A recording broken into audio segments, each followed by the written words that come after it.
Hi, Mark Graban here. Welcome to episode 394 of the podcast. It's November 24th, 2020. So today is a different sort of episode. We've got 9 different guests, not all at once, but sequentially. They are people who are doing podcasts or online videos. They're part of a networking group that I started called Lean Communicators. We've got people doing podcasts, people doing YouTube or LinkedIn videos.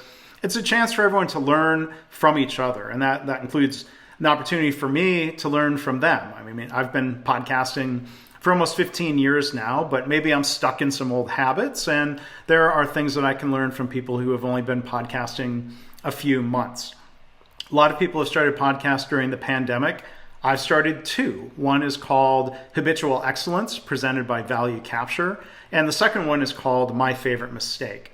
So I think the more the merrier when it comes to people doing new formats and new shows in the Lean community. So the group and the people I'm going to be talking to today are Bella Engelbach, John Thurmond. Now, John is sort of an outlier.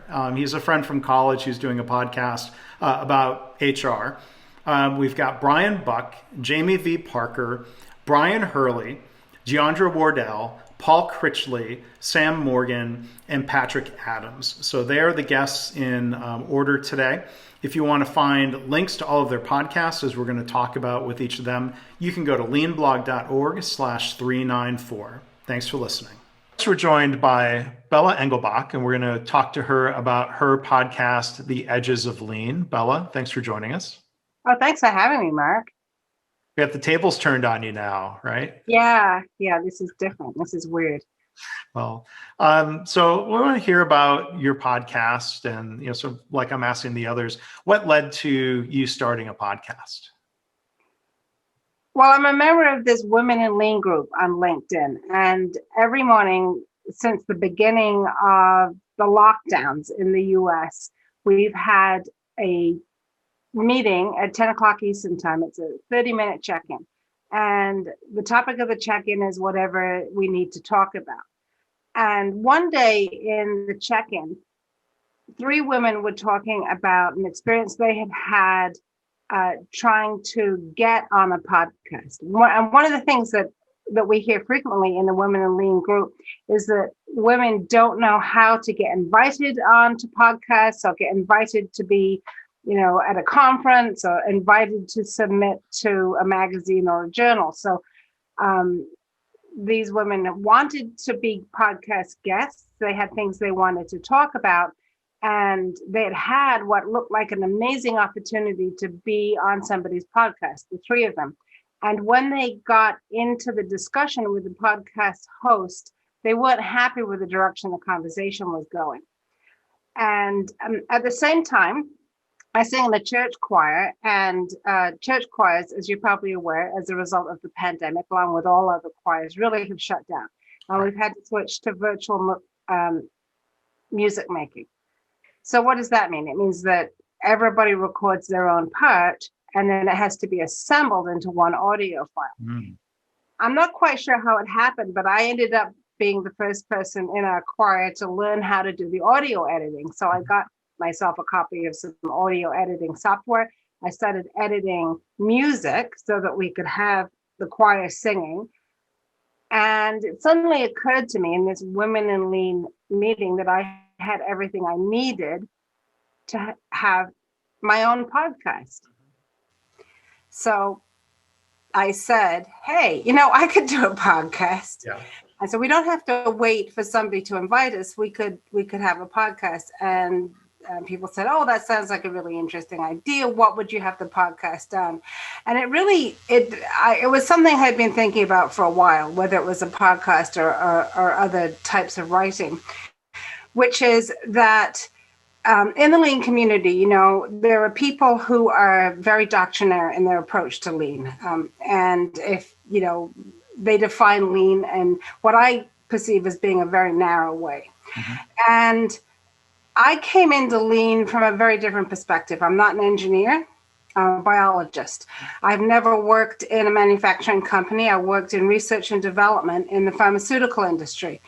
And my interest in continuous improvement is strongly influenced by my interest in creativity. And so I've been studying creativity. I'm a certified creative problem solving facilitator. And I've been using creative problem solving with lean thinking approaches for years. And I was always annoyed by the people who would say, well, lean is only this big, it's only this wide, it's only about flow, or it's only about value, or it's only about something else. And, that's not how I look at it. And I thought, and I said in that moment, I want to do a podcast about the things that are at the edges of lean, the things that the people who are sort of at the center, the people who say this is what it is, the things that they reject. And I said, I want this to be a podcast that really amplifies the voices of women, the voices of people of color, the people who don't usually get heard from. So that's where the edges of lean came from.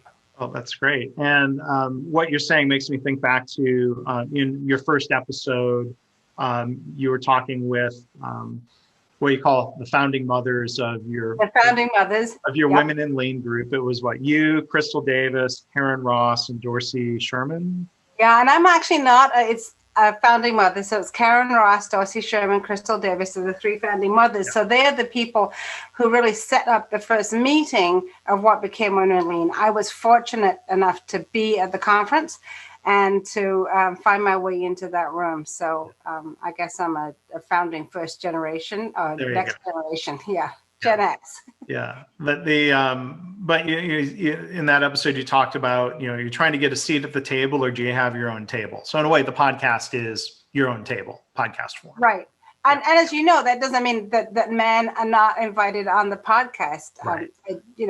I think all kinds of voices are interesting to have. Yeah. I want to feature as often as possible the voices that are not heard as much. Yeah.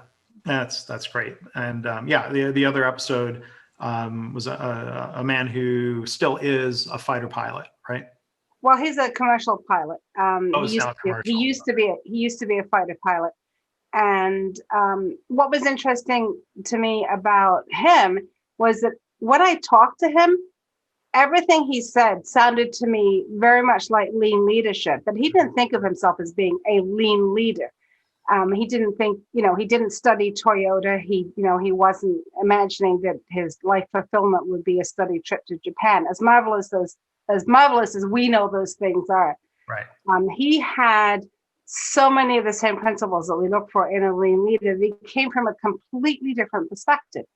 And that's what, again, something that I see as being at the edges of lean. And I think it's very important for us to look beyond our whatever our circumscribed idea is, because the next thing that we need to tackle the massive problems we have in the world, we're going to need all the ideas, all the energy, all of the creativity. And I hate to see us limiting ourselves because it wasn't, spoken of by somebody at Toyota, as much as I admire Toyota. Right. No, that's why I wanted to have him on the podcast. Yeah, well, that's great. So I look forward to listening to more, and I encourage others to go check it out. They can search for The Edges of Lean in the podcast place, probably where they're listening to this episode. Is there a webpage, Bella, or other than searching for The Edges of Lean, how can they find you in the podcast?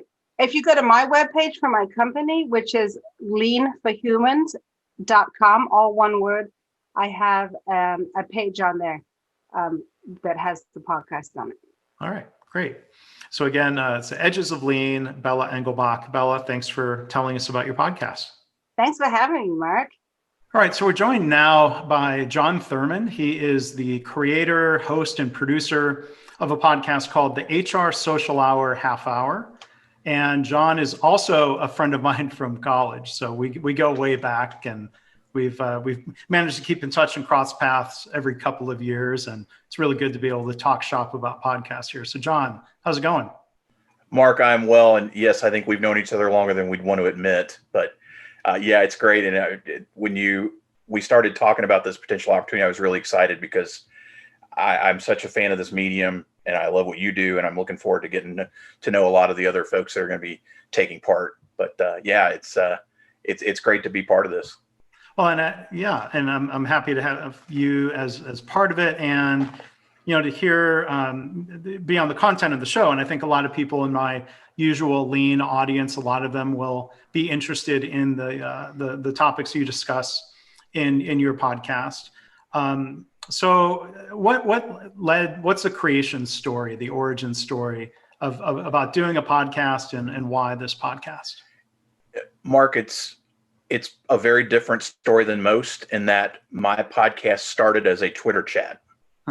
I launched a Twitter chat 3.5 years ago. The first night we did it, we had 65 people from 9 countries show up for the conversation. That led to the HR Social Hour, which became an ongoing chat. This actually, as of last year, we moved to the second and fourth Sundays of each month at 7 p.m. Eastern time. And we typically have between usually 45 and 50 people, 3 or 4 countries at any given time. And it's all conversations about what's going on in the human resources world.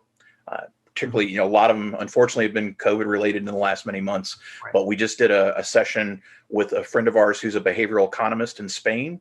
And we did a whole conversation on neuroscience and HR and how the brain works and what have you. A little more, definitely more expansive than I ever thought we'd be talking about. Mm-hmm. But that Twitter chat was very successful, and I was interested in starting a podcast. I've been part of an 80s related podcast talking about toys, comics, and those kind of things for many years. And I wanted to start a show.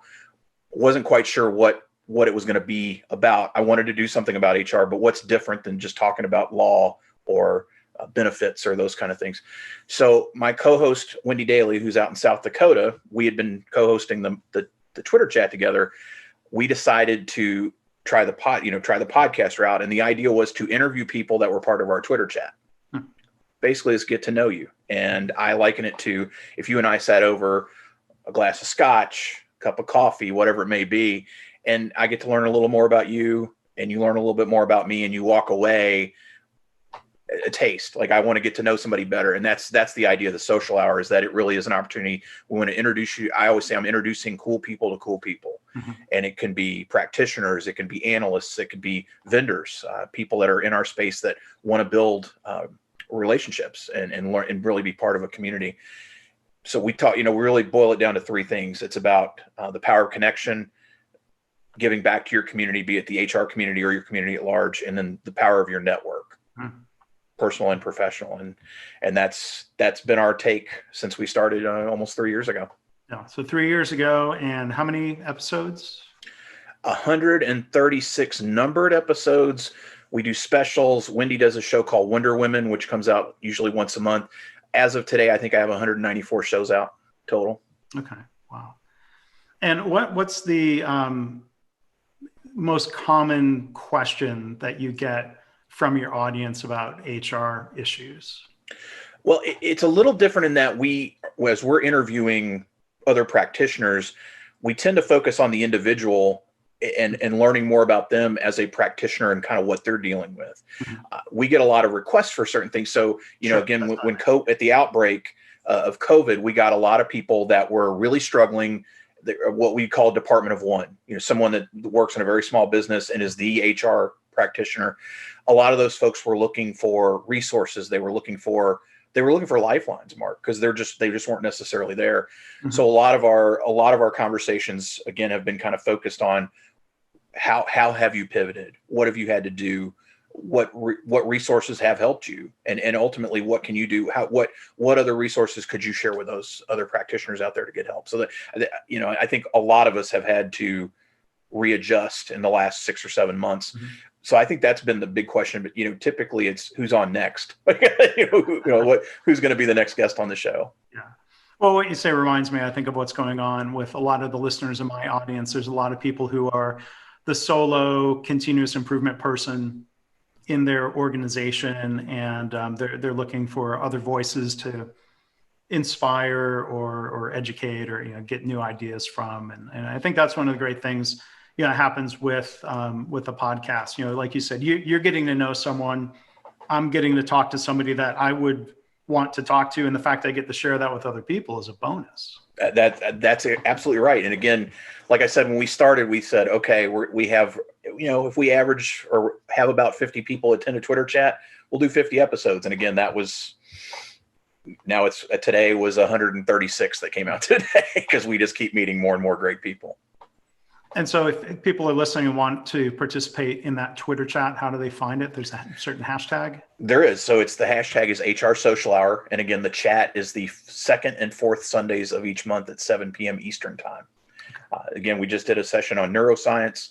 We're getting ready to do one on pivoting and particularly kind of COVID related. And then the second chat in October is going to be about going back to school and education. Did you get a degree in HR? When they're having those kind of more an academic conversation. Again, we kind of run the gamut. When we started, they were much more, I guess, I don't want to say fun because they're all entertaining and engaging, but we did bad boss, like who's the worst fictional boss? Darth Vader, Michael Scott, those kind of, what have you learned from, fictional HR practitioners like the Bobs? What have we learned that we don't want to use? So that kind of thing. And you've met Toby, the actor who played Toby. I met Paul Lieberstein last year. Actually, the last time I saw you when I was in LA, I was speaking at a conference and they brought him in to speak on storytelling and how to build stories. Particularly that company is a social media recruiting marketing agency. And so talking to someone like Paul Lieberstein, who's had a very illustrious career in the comedy world. I mean, he wrote seasons 3 and 4, King of the Hill, for crying out loud. So I adored his work already, but I met him. I got a picture with him. I got to talk to him. They had his a booth or a desk set up to look just like it was priceless. I mean, it was like his cubicle from the show. The most inspired guest speaker at an HR conference I've seen in a while in terms of who he is, for sure. That's great. Well, so again, we've been joined here by John Thurmond, the HR Social Hour half hour. Go check it out, find it wherever you're listening to this podcast. I'm sure you'll find it as well. So John, thanks for telling us a little bit about it. Mark, I appreciate it. Okay, so we're joined now by my friend Brian Buck. He is co-host of a podcast and a YouTube series called People, Purpose, and Profit Business Coaching. So Brian, thanks for joining us. How are you? Oh, I'm so great. Thank you for taking some time with me today. So I turned the tables on you. You interviewed me on your podcast recently, and I mean, maybe this is more of a conversation than an interview. Yeah, nice. So I want to hear your thoughts about why you're doing the podcast and what inspired you and what the message is. But going first to the title, People, Purpose, and Profit. You told me before we started recording that order is really important to you. So why is that? Sure. Yeah, I come from same lean background in healthcare. And one of the things that I really found with just the whole world of improvement is there's two pillars on purpose: the respect for people and the continuous improvement. And as I started working on my coaching business and consulting, I wanted to make it very clear that I have a balance between relationships and results. And I think, because at one point I wanted to just be the respect for people guy, because that is something that the details often aren't always part in there, because people call it the science of improvement. Well, that's the head, but we need to have the heart in there. So, and what I found in my experience, it all starts with people. Mm-hmm. It's not only is it people creating products for people to buy or service, but the real important thing is it's not always the strategy that holds people back. Mm-hmm. One of my favorite things I've heard is I can give a smoker a pamphlet that says how to quit smoking, and it's going to tell them exactly how to do it, but they won't always do it. And right. So the people, the fact that we're fallible, the fact that we aren't always logical, we need to honor the people part of that. And so that's where it really begins. And then, of course, the purpose, you got to know what you're doing and where you're going. And I think it's important to have people first, because that's who you're serving and why you're doing it. And you are a person operating in it. And you got to understand and have that visibility. And then purpose is the why. And then profit is, we aren't just doing all of this because it's fun and interesting. It'd be a hobby podcast, but I do want to be able to help. I kind of jokingly say what I do is I help put more money in people's hands, either through growing your business or cost savings. And that would still work in nonprofits, but the fact is that it's really about that financial stuff. So you got to start with the people, you got to have a purpose, and then it's got to be something that allows you to be able to create better, and it isn't profit because we're greedy Scrooge McDuck people, because people can use those profits to then give back to their community, go to their charities. I have a great coach friend, and I love what he says is his whole business is to help eliminate poverty. So I really believe in that. And so does my co-host, Kat. Sure. Yeah, and I would agree. I mean, there's a couple of things that come to mind to me from the name is that, for one, profit is the end result of what people do, of how we treat people, meaning our employees and our customers and our suppliers. And we can rally people around purpose. You mentioned working in healthcare. That sense of purpose is incredibly strong. And even if the bottom line of a nonprofit organization, like many hospitals are, that bottom line does matter. And I think, we just got to keep that sequence and priority in the right order. I think you and I agree both, that if you do the right things, profit will follow. Correct. Yeah. Right things. Absolutely. Right. So what kind of businesses do you coach, or who do you target? Like when you're recording your podcast, who do you imagine is listening? Yeah. My business primarily has been around small to medium-sized businesses, because I actually have a lot of fun with that, coming from large organizations where there's a lot of movement and pieces to try to get together. But I really found taking some of these smaller businesses and helping them have the skills to quickly and be able to communicate together, they're able to get so many things done faster because they're smaller, which then will help them when they become huge. When they're really huge, there's a little more to unravel. And my co-host, she specializes in the solopreneurs and the coaches and the consultants. And through our partnership, we've actually starting to work on some offers that I'm now helping them, because really, the same thing that worked for a small to medium-sized business also works for the solopreneurs. One of the interesting things I've kind of discovered in that world is, with the small business, there's a team. Like I do a lot of team engagement and better teamwork.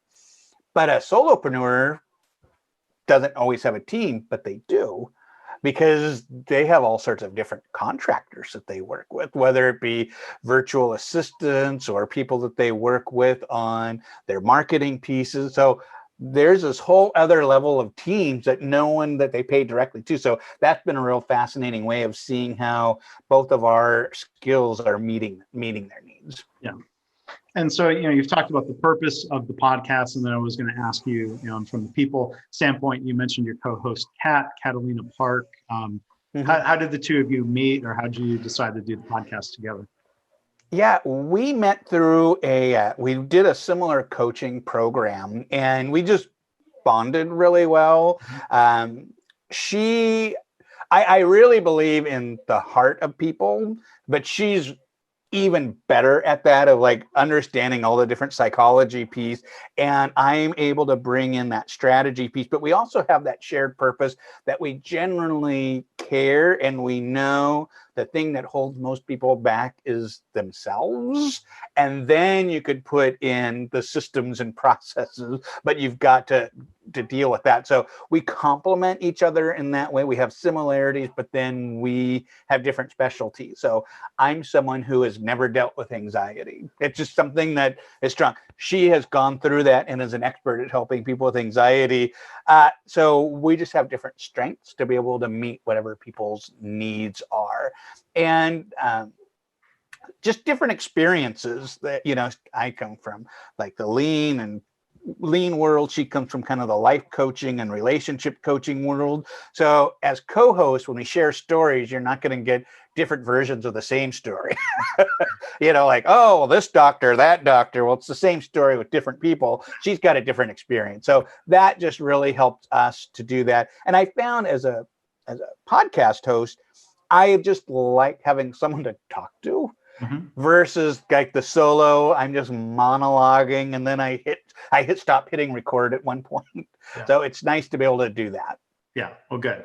And so the format is there are many episodes where it's you and Kat talking, and then we do sometimes bring a guest on like you did with me. Yeah, we're setting up 2 episodes a week.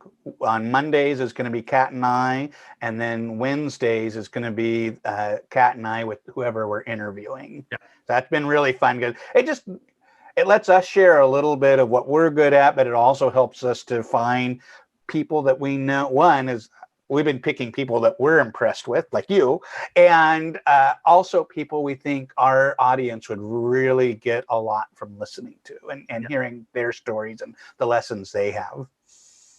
Well, great. Well, I hope people will go check it out. If you are watching this on YouTube, you can also find People, Purpose, and Profit Business Coaching on YouTube. If you're listening to us through a podcast service, you can, again, do that similar search and find the podcast. Is there a web page that you have, or do you just have people go search? I think just people go search, you can find it. I think there's one for Anchor, but I need to memorize what that is. All right, so we'll go and Google Brian Buck, People, Purpose, and Profit. That'll probably bring it up, right? Yes. Thank you so much for your time today, Mark. Yeah, thanks for being here again, Brian. All right, and we're joined now by Jamie V. Parker to talk about her podcast. So Jamie, thanks for being here today. Thanks, Mark. So tell us about the podcast, and I always like to hear the origin story. Why and how did you start the podcast? Yeah, of course. Well, I think that, anytime we are in business or really in a leadership role, service is a big part of that. And just thinking about how can I serve others, and particularly this group that I love, which doesn't always get to go to the conferences or to go to the workshops. What's a way that it can be accessible and give them an opportunity to engage and hear ideas that, maybe they've heard before, or maybe they haven't, but hopefully will help them to think and consider some different things. And so since it's for ops managers, the podcast is Lean Leadership for Ops Managers. And when did you launch the podcast? It was just earlier this year, right? It was, yeah. So Lean Leadership for Ops Managers launched on August 26th. So it is weekly. It comes out every Wednesday. And I launched with the first 3 episodes on the 26th and have, I think, my 10th episode just published recently. So that's pretty exciting. If you go and read the stats about podcasts, it's actually a very small percent that make it to episode 10. So what was the, what did you do? I know when you started knowing you that you were committed to this, but what do you think were some of the keys to really making sure that it becomes an ongoing podcast? Yeah, so there was definitely a need to commit, right? So you can do a podcast as, this kind of experimental thing. For me, I was ready to commit to this, kind of medium, if you will. And so I actually hired someone to help me with cover art and editing and getting the account set up. I also enlisted a group. I called them my podcast posse. So these were fans of mine. I said, hey, I'm starting this podcast. Would you be interested in helping me? And they would come on to calls and we do kind of like focus groups and ask them about their listening habits and what makes a great podcast to them. And then they would help promote it. And so now I had this obligation on top of it. Not only was it a commitment to myself, but now I've got a commitment to other people who were kind enough to give to me. And I want to make sure that I follow through on that. Yeah, well, there you go. That public commitment is often a really powerful thing, right? It For sure somebody to is. put a stake in the ground and say, I am doing this book, or I am doing such and such, letting people know. Yeah, it's not that you want to guilt yourself into doing it, but it reminds the motivation for that audience that they want this. Yeah, it is. Yeah. And it's so interesting because sometimes we have the hardest time keeping our commitments and promises to ourselves. Right? Like we break promises to ourselves that we would never break to another person. And, I can do all of my internal work to try and get better at that. But at the same time, let's also leverage the way my humanity works right now. Mm-hmm. And that sounds like a theme. If you haven't explored it yet, you could explore it in your podcast for how this idea of making commitments to yourself or to others applies to operations managers, right? Absolutely. Yeah, absolutely. And so in your podcast, I know there's somewhere you are talking and sharing your perspectives. Are you also interviewing ops managers and talking to others? Yeah, so I do have some series where I invite ops managers on as well as some other experts, particularly when I'm looking for a point of view and I want to make sure that there are other voices that are magnified and heard on that subject. And then there are a lot of episodes that are me sharing, my lessons learned and falling down, failing forward, and ways that I have found in working with clients as well as kind of working through operations as an operations executive myself. Some of those mistakes I've made and lessons learned, and hopefully some good tips for folks to, kind of chew on and think about how it applies to them as well. Yeah. And forgive me, this podcast here is about sharing other people's podcasts, but I'm going to mention it because Jamie was a guest on my relatively new podcast, My Favorite Mistake, episode 8. So you can go and hear Jamie's stories about what she's learned in ops leadership roles and now as a coach. So I figured that it was okay to go ahead and mention that. I'm not just plugging my own podcast. It's your episode. Come listen, everyone. Yeah, you should. You are kind enough to invite folks on. We absolutely should talk about My Favorite Mistake as well. And I know it won't be a mistake for people to go listen to Lean Leadership for Ops Managers, Jamie V. Parker. Where can people find that? I know if they search for it in the podcast directories, but give us your website. Yeah, so you can go to processplusresults.com/podcast. We'll get you straight to the podcast page and in all the directories as well. Well, great. Well, congratulations again on the launch and happy 10th episode. I know we'll be at some point celebrating many, many more episodes for you. Yes, I'm committed. I'm all in. Public shaming. Motivation. Thanks again. Thanks, Mark. Well, we're joined next by Brian Hurley. He's got a new podcast called Lean Six Sigma Bursts. And so we're going to talk about that. Brian, thanks for being here. How are you? Thank you, Mark. Really appreciate it. So tell us about the new podcast, and you've got a little bit of some podcasting history and experience that you'll weave into that story. Go ahead. Sure. Yeah. So for another group I'm part of, I was trying to set up a simpler way of doing the podcast. And so I had started with a podcast called Lean Six Sigma and the Environment. And then I broadened it a year or so ago to Lean Six Sigma for Good, just to kind of touch on lots of topics that are more related to nonprofit or government or kind of social good elements that are out there. Just trying to compile those together and things I found. But it's a lot of work to tie together a podcast and upload and edit. And so when I started playing around with the Anchor app and saw that it was much easier to just record something on my phone, and then they had an editing feature in there, I thought, well, I could do some kind of simpler topics real quick. And that's where the Lean Six Sigma bursts came out, was, things I can talk about for a couple minutes that, just things that I run across in my work, or when I'm consulting with somebody, an idea pops in that they really resonate with. I said, okay, that's something I can share. And just the fact that it was really easy to make those edits and upload just from my phone, I thought, give it a shot. And it's turned out pretty well that I can just kind of spend 10, 15 minutes and get something uploaded. So it's been really nice. So it's not surprising hearing, knowing of your background with Lean Six Sigma, trying to make things easier and more efficient and still being effective. I'm not surprised that you looked at it that way. Yeah. It's really helped a lot to at least try to, make something published quickly without, it could take a couple hours on the other longer podcasts that I have using a different upload system. And so when you say these are Lean Six Sigma bursts, so it's a couple of minutes long is what you're doing, right? Yeah, I'm trying to keep it around the 5-minute mark.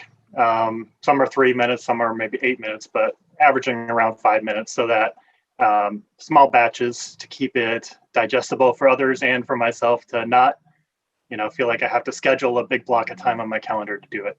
Yeah. And, I've listened to a couple of the episodes, your first one about why Six Sigma black belts are paid so much. And I just noticed scrolling through your list here, because I had taken advantage of your offer, and the Anchor app makes it easy for listeners to submit questions. Yep. And I'm just noticing now that you addressed that. Where did it go? I think 11. Episode 11. So after we're done recording, I'm going to listen to that. All right, cool. I'm subscribed to you, but I hadn't noticed. I hadn't been in a podcast listening mode to notice that yet. So you seem kind of busy, Mark. So I don't know how you have time for lots of stuff. No, you got the wheels spinning. How can I do my podcasts, different podcasts, more efficiently and free up time? That's a good goal as well. So how can people find the podcast? You mentioned Anchor. What's the best way to go and find it, though? I think the anchor.fm, and then it's, I think, Lean Six Sigma Bursts. Anchor.fm/ Lean Six Sigma Bursts. Yep. And I found it through Apple Podcasts. It's available in all the major platforms, right? Yep. I think Anchor also does a good job of, I'm not really giving a commercial for Anchor, but it kind of is, because they also link it up with the other one. So I get notifications every so often that it gets added to another listing there. So I think it should be searchable and found on most players. Yeah, and this is all in the since August that you've been doing this. Yep. So just pretty recently, kind of another COVID activity that picked up. Yeah. I mean, and I don't mind you mentioning Anchor, because I've used Anchor, not the way you're describing it. So for some of my other podcasts, like My Favorite Mistake, like I still record that through Zoom, but I use Anchor for hosting and distribution, and there's a lot of good things about Anchor. So you're just uploading the file when you're done into Anchor. Okay. Yep. Yeah. And I've done that a couple of times in this one as well. So you can do both options, which is nice. Yeah. So certainly it's good to learn a little bit about how you're doing it, and not just why. So maybe a final question. What else have you learned, maybe not just from this podcast, but from doing podcasts in general? I think what a lot of people struggle with, and myself included, was listening to yourself talk and going through. And, I started a couple of years ago when I went into consulting. I was starting to capture, I guess I had been capturing presentations I gave at conferences, even if I was just recording the audio, just to have that, and then matching it up with slides and turning it into a video. It's sometimes hard to get the video at conferences. And then as I've been presenting stuff, I've been trying to record things, but it was really challenging at first to hear yourself talk, and the ums and the uhs and the stutters and the ramblings. And, I don't even know what I just said there. I need to, really practice speaking, and it's gotten better over the years, but I still have lots of work to do. So I think, just getting comfortable with listening to myself through the editing, has been really helpful, and then also helped me clarify, I guess, how I say things, and just catch some of the mistakes and issues that I have. And so it's been a really good part of it. And then just trying to think through, trying to understand what people might care about and what they're interested in. So looking at what episodes are downloaded, and kind of the tracking isn't the greatest in some of the apps, but at least see what resonated, and maybe what some of my marketing efforts resulted in. Did people actually click on it and download it and listen to it or not? So that feedback has been interesting to play around with. Yeah. So there you go with continuous improvement again. You're practicing what you're preaching in Lean Six Sigma bursts, right? Trying. Yep. Yep. Well, thank you, Brian. So again, we've been joined here by Brian Hurley. Check out his podcast, Lean Six Sigma Bursts, and still out there and available. Was it called Lean Six? It was called Lean Six Sigma for Good. Yep. So people will check those both out. So Brian, thanks for taking some time here. Appreciate it. Thank you, Mark. All right, we are joined next here by Deandra Wardell. Deandra, how are you? I'm well. How are you, Mark? I'm doing well. So I want to make sure the listeners and the viewers here get a chance to learn about projects that you have going on now in terms of being a lean communicator, and different ways that you're sharing, and what you've got planned for the future. So maybe first off, I should ask you to introduce yourself and tell the audience a little bit about your background. Sure. So my name is Deandra Wardell. My background is pretty diverse. I've worked in operations, human resources, retail, banking, but the common thread among everything is management, leadership, and of course, continuous improvement. The methodology that I most often practice follows the steps of the improvement kata and the coaching kata. Yeah, and I think a lot of the audience here is familiar with those methodologies. You also call yourself a kata geek, right? Yes. A number of us in the kata community who practice the kata refer to ourselves as kata geeks Mhm. because we're always learning. Not only do we coach, we're also learners, and we're totally geeked out about the work we do with the kata. Yeah, that's a good thing. I Yes. think Yeah. that's a word. I've got a T-shirt that says "Lean Geek," so similar similar idea. So will you tell us about the videos that you started doing? That was one of your first formats of communication that I ran across on LinkedIn. Tell Mhm. us about HighFive Fridays and how that came to be. Sure. So the background story, one of my lean colleagues and good friends, Panos Efsta, had watched a webinar that I facilitated. I'm sure I was talking about the kata, Mhm. but I was not on camera. And so he called me and he said, Deandra, why did you record that without being on camera? I said, because I don't like to be on camera. And he said, you need to be on camera. I said, I don't want to be on camera. And so he challenged me and said that he wanted me to create a short video where I'm in front of the camera instead of behind it. Hmm. And so he did a recognition on a Wednesday and challenged me with doing the same thing that week. So when we were all face to face and in person, and whenever I train or teach or lead workshops, one of the ways that I would like to engage the participants was to give them high fives. Mhm. So I thought, I'll just call it's Friday. I'll call it HighFive Friday. And I don't want this to be about me. I'd like to recognize other people who are doing, great things within the continuous improvement community and those who are quote unquote not in the continuous improvement community. And so that's what started it. Just a quick little video saying thank you for people who are out here doing the work to make a difference. Mhm. And the first video that I posted was on LinkedIn, and I had so much fun doing it. I decided, well, I'll try this again next week.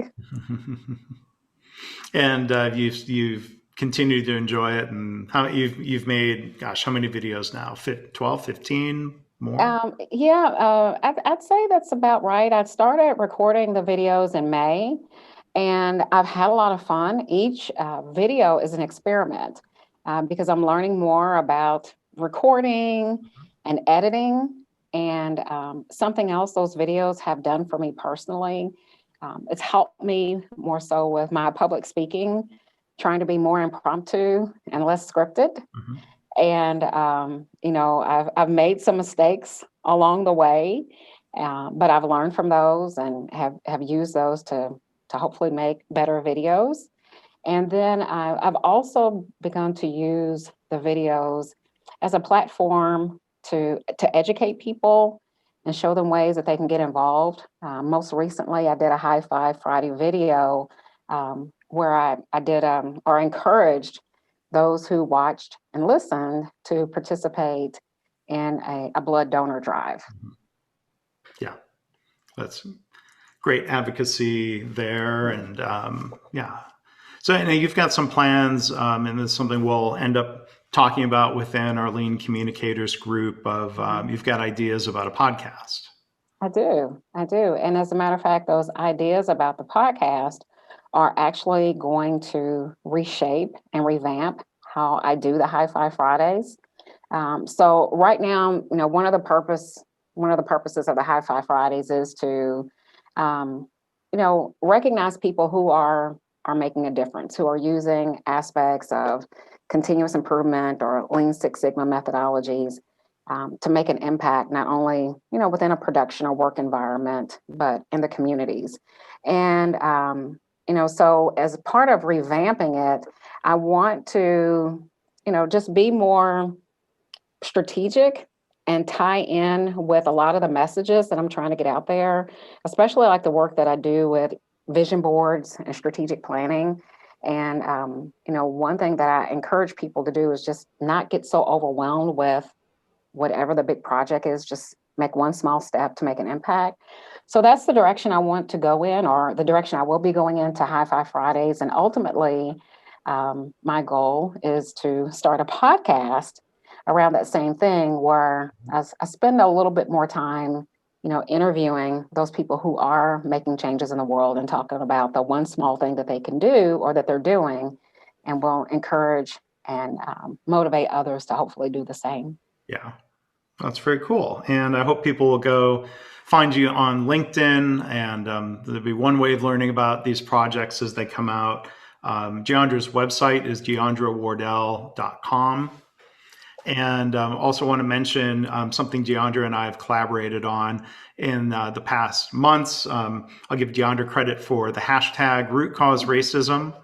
And we now have a website at rootcauseracism.com if you want to tell the listeners a little bit about that real quick. Sure. So Root Cause Racism is another project really tied in with that one small step type of thinking and doing. We know that structural racism and social injustice, that is a huge challenge to overcome, but we all can play a part and making differences in those areas. And especially those of us who are in the lean community, the work that we do and the tools that we use can help us get closer to that future state that we desire to achieve. Yeah. So there's, to use the kata language, there's a big important challenge. Absolutely. Facing us, as our friend Crystal Davis says, the ideal state would be zero racism. So we'll continue to take steps moving and trying to help others move in that direction, right? Absolutely. Absolutely. So thank you for your collaboration on that as always. And we're going to learn from each other here about videos and podcasting and everything. So thank you for doing that, and thank you for being a guest here on the podcast. Thank you for having me, Mark. It's always great to talk with you, and it's always great to work with you. Well, thanks. All right. Well, next we are joined by Paul Critchley. He is the host of a relatively new podcast called the New England Lean Podcast with Paul Critchley. So Paul, hey, thanks for being here. Thanks, Mark. Pleasure to be here. Welcome to the podcast world. And for the listeners and viewers here, maybe first off, tell everyone a little bit about your background, and then maybe weave that story into why start a podcast. Sure. So I'm a degree mechanical engineer. Spent my whole industrial life in operations. So I've made medical devices, automotive parts, jet engines for the military. So I've done some fun things. That's where I kind of cut my teeth on lean. So I went out on my own to become a lean consultant about 8 years ago. And, been having a lot of fun doing it and growing the business and doing all the things that come along with that. And then COVID-19 hit this year. So 2020 was on the books to be a pretty darn good year for us. And then obviously, like everybody else, end of March rolled around and I wasn't too busy. So I took a look at, and you can't see it, there's a whiteboard here in the office that I use. And on that whiteboard, I'd had start a podcast at least a year. And it's one of those things. The someday when I have time list? Pretty much, yes. It was on the, to do, exactly. It's the, hopefully someday list. And then through that stroke of life and fate, I suddenly had enough time to kind of do it. So, on top of trying to review PPP loans and EIDL loans and SBA, all this other stuff and what's going to happen to the business, I said, I kind of always wanted to do this. So I guess now is the time. Yeah. And it's sort of interesting, I guess, for me. One of the questions I ask during the podcast, there's a section I call the wicked fun part. So I have a little play on words because we're New Englanders. So it's wicked everything. Yeah. One of the questions I sometimes ask is, if you weren't doing what you're doing, what else would you like to do? And I've been asked that question before, and my answer has always been the same. it was morning radio show host. So in a very, in some way, shape, or form, this is my, egotistical, selfish way to feed that, I guess, kind of, because I don't think I'll ever make it on morning radio. So this is like the next best thing.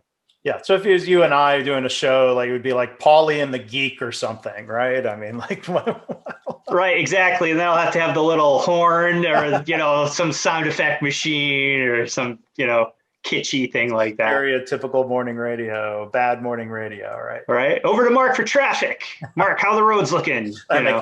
Make fake helicopter noises and so what makes it other than the use of the word wicked, what makes it the New England focused podcast and the New England lean podcast, as you've called it?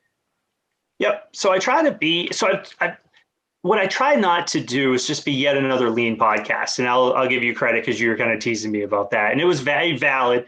And I'm like, all right, well, I'm thinking, how should I make this different? How can I make this different? So the direction I'm going in this particular podcast is I want to have, the bigger names like you, Dan Markovitz, Katie Anderson, John Dyer, people who've authored books. But I also want to have people from local job shops on, people that I, whether they're clients or not, but people that I know who are doing some really cool things under the umbrella of lean or continuous improvement or organizational change. So I'm really trying to keep it local that way. And I'll give you a quick example. Kevin Hancock from Hancock Lumber, which is the oldest lumber yard in, I think, the world, but at least the United States. Uh-huh. I've heard him speak before. He's amazing. Yeah. So he's been on the podcast, and that episode is going to be releasing here in the next couple of weeks. So I'm really trying to keep, like I said, bridge that gap between the big names in the industry, the people who are thought leaders, but I also want to talk to, Joe from Joe's Garage down the street, because they're in the trenches, they're dealing with this every single day. And how does that actually work? Because I think, especially like you and I, see each other on social media more than anything, and there are posts there on Twitter or LinkedIn that, paint pictures of, hey, this is what this looks like. And those are great. And there's a lot of great content there. But I think it can be intimidating for some people when they see that and then they look out at their shop floor and they're like, yeah, we're nowhere near that. I want to try to bring the people who are like only one or two steps ahead of the people just beginning. So they can talk to, yeah, we're getting there, but here's where we are right now. And here's what it looks like. Yeah. And, dovetail that into, here are the things I stubbed my toe on and look out for this, that, and the other thing. Yeah. And you also got Bruce Hamilton of Toast Kaizen and GBMP fame. I'm still trying to get Bruce on my podcast. So good job. Hey, well, thanks. Bruce and I were on the board of the Northeast region for AME together. So that was a little bit of an in, I guess. Put in a good word for me, please. I will. But if you want to listen to Bruce and other conversations, you can do so on the New England Lean podcast with Paul Critchley. I know it's available all the places you can find podcasts. You have a website you can point people to as well, Paul? We haven't added it, so I don't have a page on the NewEnglandLeanConsulting.com site yet. But we do have a YouTube channel, so if you just punch in New England Lean Podcast, it'll pop right up. Okay, well, good. Well, again, welcome to the podcast world, and you've differentiated with a little bit of regional flavor, so that's good. I wasn't trying to be discouraging when you say yet another lean podcast. There's plenty of room for everyone who's been part of this episode and everyone else keeps joining. So again, welcome aboard. Thanks, Mark. All right, so we're joined next by Sam Morgan. We're going to talk about some great videos that he's been doing here. Sam, how are you? I'm doing well. Thanks for having me, Mark.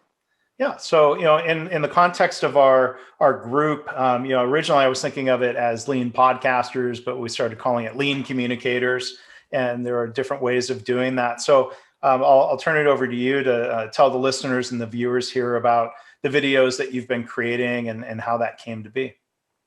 Yeah. So really how it came to be is me really desiring to improve my coaching skills, my problem solving skills, and looking for resources. And as I was doing that, I reached out. I was just flipping through LinkedIn and found the coaching cohort K2C2 with our friends here, Katie Anderson and Karen Ross. And through that, they have an exercise of creating a purpose, intention, and action every day for the 6 weeks. And so the first day, my purpose, intention, and action, my intention was to say yes to something I wouldn't normally say yes to, or say no to something I wouldn't.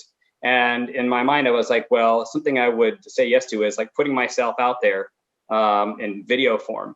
So I decided that I would create a video about the process of the purpose, intention, and action and the coaching cohort.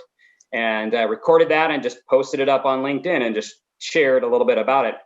And as I was reflecting on that, following day, I was like, man, that was pretty cool. And as I looked, I got a lot of engagement from folks. And so I was like, sounds like it's resonating. So I started doing it again the next day. And as I was posting it, before I looked at it and goes, wow, that was about 90 seconds. And that's about my purpose. So I'm just going to call it 90-second purpose. Yeah. Everybody has 90 seconds, I think, to reflect or think or hear about that. And so just made it kind of a quick deal. And so that started the journey, day 2 of how I kind of named it. And then just ever since then, I've been using PDCA for, it's been sitting right now at the time of this taping, we're at 172 days. So, the vision is to get to, 366. That's the next target. But out of that came another thought as I'm taking every day and reflecting and thinking about things, my purpose, and taking little action steps. An idea came in my mind of how can I, articulate or think through or connect with other people who kind of have a shared continuous improvement bent and utilize some of my editing and production skills, have a little fun, and get to know folks some more, and maybe draw out what they feel is important about continuous improvement to them. And again, with that same focus of being concise with our time. I think that waste of time, we do that quite often in the continuous improvement community, even though we are very adamant about not wasting. Right. So my focus was to have the professionals in the continuous improvement community take 5 minutes and in 5 words or less, tell me what continuous improvement means to them. So therefore I called it CI in 5. Yeah. Tried to make it kind of easy to remember and then short enough for people to kind of engage with and think about. And so started off and got some engagement with Katie and Karen for the first couple because they were the kind of the spark for all of it. And I've got 10 episodes as of today and counting, along with the reflection. I try to do that every 5 episodes. But anyway, I'm excited for what the future holds and engaging with other folks in that. Yeah. And definitely a lot more to tell in terms of the focus now with my purpose is to be a light along the continuous improvement journey and shining the light on others. Yeah. And, we can talk more about that, but that's the focus now. Yeah, I'm glad you used that phrase. I was just about to ask you because I've heard you say that in the videos. And so tell me more about that when you say being a light. Yeah, when I was thinking deeply about my purpose and what is it really resonating? Am I really moving along towards that purpose? And I felt because I had the same purpose for 100 some odd days. And again, that's fine, but I felt like it wasn't really resonating with me where I was at. And so as I kind of actually was thinking through that and thinking about, Karen has constantly talked to me about making sure that I'm always aligning with that purpose and thinking about what I'm doing in my life. And so I had set an intention one day to really think about that. And there's something that Karen said one time was, in your videos, you have that light behind you right back here. Yeah. And that really speaks to kind of the spirit. And so that really made me think about what I want to be. And in terms of my faith, that image of light certainly comes up quite often and resonates pretty deeply, again, at an emotional level about hope and security and warmth. And so I started thinking about all these things that light means. And every so often a new picture comes up, but right away, those things were the things that came up and those really resonated. I want to give people hope. I want to shine a light on others and give them energy and warmth and security. And so that just was like, okay, that's it. like Yeah. bam, to be a light on the continuous improvement journey. So that's my hope with the 90-second purpose videos, with the CI and fives, is to be a light on the journey, to give hope, and to really, with a lot of this work in terms of the root cause racism and all the work with social justice, I want to shine a light on others, because all my life the light is shined on me. And so when I have the opportunity and the light shining on me, I want to turn that out and push it out towards others who don't have it, who we should be hearing more from. Yeah, to help bring other voices into the conversation and help amplify others. Yeah, that's great. So people can find the videos. They can search for you, Sam Morgan, on LinkedIn, and then you've also got them on YouTube, right? Yeah. Yeah, so you can check out the YouTube channel, Sam Loves Lean. It's all one word, Sam Loves Lean. Well, that's easy to remember too. Yeah, easy to remember. So check it out there. Certainly subscribe and engage so you can catch all the episodes of CI and 5. And I've got every single day the 90-second purpose videos up there. That was quite a learning experience for me of how to use YouTube, but I post those up every day. And there's really only one day that I couldn't get a video up. 2 days, one day bad connection in my house, and another day I was up in the middle of nowhere camping, but I still posted a text version of 90-second purpose. So every day you'll find right there, Sam Loves Lean, and then of course LinkedIn would love to connect and engage. All right, awesome. So Sam Morgan joined us here for this segment. Thank you so much for the videos and for collaborating. And I'll put a link to the show notes. This will be when this is released, looking backwards. Thank you for participating in a panel discussion going back to October 22nd, part of the Root Cause Racism series that DeAndre Wardell and I've collaborated on. So thank you for being part of that. And people hopefully will go back and watch that webinar as well. So Sam, thanks for joining us. Thanks for the opportunity, Mark. Appreciate it. Sure. All right, we're joined now by Patrick Adams. He is the host of the Lean Solutions podcast. Patrick, how are you? I'm doing great, Mark. How are you? Doing well, doing well. So tell us about the podcast. This is you started it this year, is that right? It's always good to hear the origin story. I did, yes. We're 16 episodes in right now. Actually, getting ready to launch our 16th episode, and really, it's been something that I've been wanting to do for quite a while, and I just never took that step, to make it happen until this past year, and with COVID and everything happening, it kind of gave me a little kick in the butt to go. You know what? You're sitting in front of the computer anyways. Let's get this thing going. Yeah. And I actually worked with a coach to launch it, and because I wasn't really sure, how to get it off the ground. I just knew that I wanted to, help listeners develop and implement action plans for lean process improvement, and I knew that podcasting could be a way to, another avenue to make that happen. Mm-hmm.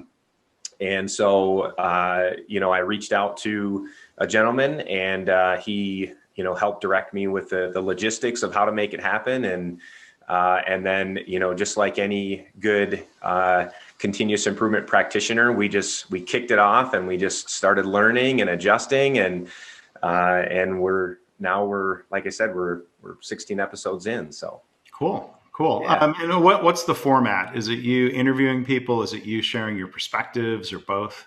It's a little bit of both. So what we've done is we've taken some past webinars and we've sprinkled those in, which were webinars or reviews with other lean consultants or professionals, and then we've done some other live interviews. It's obviously been a little bit difficult with COVID and trying to navigate that, but using Zoom. Or, we've had a couple that have come to the office and we've done some recordings in the office. And then, also just some of my own content that of just me, talking about different, tools, techniques, just different things that I think are important for people to understand and know. So it's a little bit of everything, I guess. Yeah. So what are your, it sounds like you're happy with the progress, 16 episodes in, you're enjoying the process. Absolutely. podcasting. Yeah. Yeah, it's fun. It's something that keeps, as I'm starting to think, what's the next episode, or what, who should we be talking to next? And, it's fun to just kind of build out that schedule and think about, what are the different things that maybe people are interested in or would like to hear about. And, for me, it's my personal passion is really to bring simplicity back to continuous improvement. And, I think one of the biggest reasons that people fail to maintain a robust lean system is this desire for complexity. And, we begin simple enough, and then we just keep adding these levels and levels of complexity until eventually we have this system that just takes way too much to maintain. And I really think that that's what's happened with lean and continuous improvement. So many companies think they need these complex tools, or they need to maybe copy another company's complex tools or techniques, and it's really not about the tools, and it's not about the complexity. And so that's really been my kind of my leading my strategy behind what's the next episode going to be about. And it's just really trying to think about how can we bring this back to the simple points of CI. And don't get me wrong, simplicity doesn't mean easy. It's still a lot of hard work. And that's a lot of what we talk about in the podcast. Yeah. And one other format that you're going to have for sharing thoughts around continuous improvement is a book that you're working on. Tell us about that. Yeah, so the book is going to be published January 13th. I'm super excited because we just opened up for pre-sales, and pre-sales for both the ebook and the paperback are now available. Avoiding the Continuous Appearance Trap is the name of the book. And really the idea behind the book came out of two companies that I worked for in the past. And both companies, if you walked into these companies, you would see very similar items. You would see, at the surface level, you would see a lot of the same type of stuff. They both have what they consider a continuous improvement strategy or a lean strategy. And the difference, though, one company had a true culture of continuous improvement to the core, where people love to work, and ideas were being generated and implemented every day, amazing daily management. And then the other company underneath was very toxic, and people hated to work there, and the turnover was high, and the KPIs were terrible. And really what you see is two very different cultures. But throughout the book, I walk through 12 questions to help organizations identify which culture they're living under, and then start to build a roadmap that they can experiment towards driving towards more of a true culture of continuous improvement. Well, congratulations on, it's a big project to do a book. I see it is available now on Amazon for pre-orders if people want to go search Avoiding the Continuous Appearance Trap, or I just searched Patrick Adams Continuous. So you're coming up. And we also have a webpage, avoidcontinuousappearance.com or avoidingthecontinuousappearancetrap.com, and you can find it there as well. Great. And what is the URL for the podcast? Again, it's the Lean Solutions Podcast. The Lean Solutions Podcast. It's out on Anchor, but you can find it, on any of your podcast areas, platforms. Wherever someone is listening to this, that's right. Find Patrick's and all the others from the people we've talked about today. So, Patrick, Thank you for taking a few minutes to share a little bit about your podcast. It's great to see you and the others get those up and running. And again, good luck with the launch of the book. We'll talk about that more at length sometime. Absolutely. I appreciate it, Mark. Sure thing.